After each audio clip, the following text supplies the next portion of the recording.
Developmental editing has many names. Sometimes it's called substantive editing, content editing.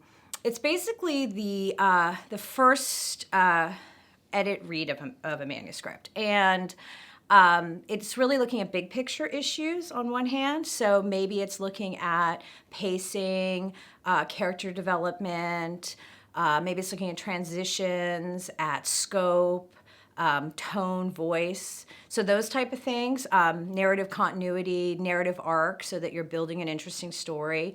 Structure is a huge one, whether it's for fiction or nonfiction. Does it make sense? I mean, there's many ways to tell a good story. Some ways are better than others. So developmental editing really starts asking all those questions. Developmental editor will do everything from, and it sort of depends on what stage a manuscript's in, how many edits it's been through, how many rewrites it's been through, in terms of how much you can kind of get in and work on the manuscript in a really deep way.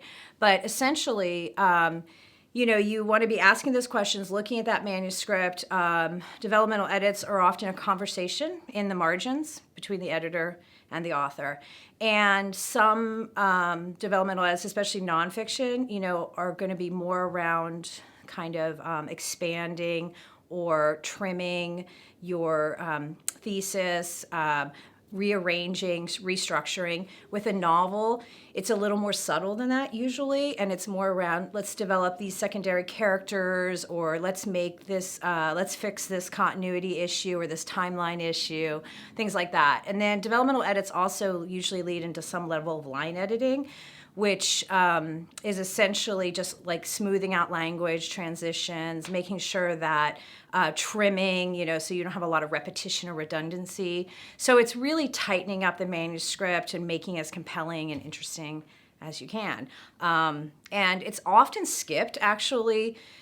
Well, not often, but it is skipped and gone right to copy edit, which is, copy edit tends to have, it has a little of the line editing aspects to it, but it's a little bit more mechanical editing. So grammar, punctuation, style.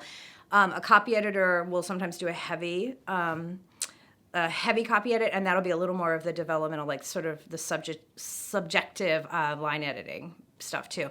But the problem is that a lot of folks, they don't realize that phase even exists, and it's probably the most important edit in some ways because it's really your foundation that you're building. Thank you for listening. Please review our other available content for help writing, publishing, and marketing your book. If you have any questions about the Author Learning Center, please contact us by email at authorsupport@authorlearningcenter.com.